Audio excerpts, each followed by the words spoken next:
আমাৰ অসমত আমি এক নতুন পৰিৱেশ সৃষ্টি কৰিব পাৰোঁ। চৰকাৰী চাকৰিত আমি অনা স্বচ্ছতা, মই ভাবোঁ অসমৰ সমাজ জীৱনলৈ ই এক বহু আকাংক্ষিত পৰিৱৰ্তন আনিব। সেয়েহে আজি মই সঁচাকৈ অত্যন্ত আনন্দিত।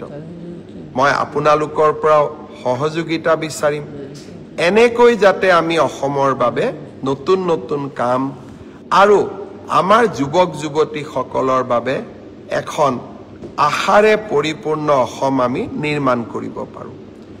নিবনুৱা যুৱক যুৱতীক কৰ্মসংস্থাপন দিয়া মুখ্যমন্ত্ৰীৰ আত্মনিৰ্ভৰ অসম আঁচনি। এই আঁচনিৰ জৰিয়তে আমি 2 লাখ যুৱকক 2 লাখ টকাৰ ঋণ আৰু অনুদান প্ৰদান কৰোঁ, যাৰ জৰিয়তে তেখেতসকলে জীৱন বাটত আগুৱাই যাবলৈ প্ৰেৰণা পায়। মই অত্যন্ত আনন্দিত যে এই বছৰৰ ৭৫,০০০ যুৱক যুৱতীৰ নিৰ্বাচনৰ প্ৰক্ৰিয়াটো সম্পূৰ্ণ হৈছে। অহা ডিচেম্বৰ মাহত আমি আপোনালোকক মাতি আনি 2 লাখ টকাৰ প্ৰথম কিস্তি 1 লাখ টকা প্ৰদান কৰিম।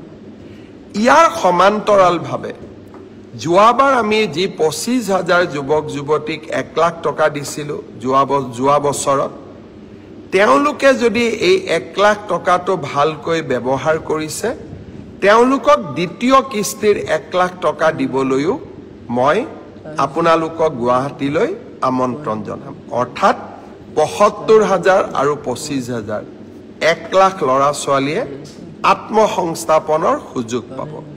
লগে লগে আৰু 1 লাখ যুৱক যুৱতীক এই আঁচনিত আনিবৰ কাৰণে আমি নতুনকৈ বিজ্ঞাপনো দিয়া আৰম্ভ কৰিম।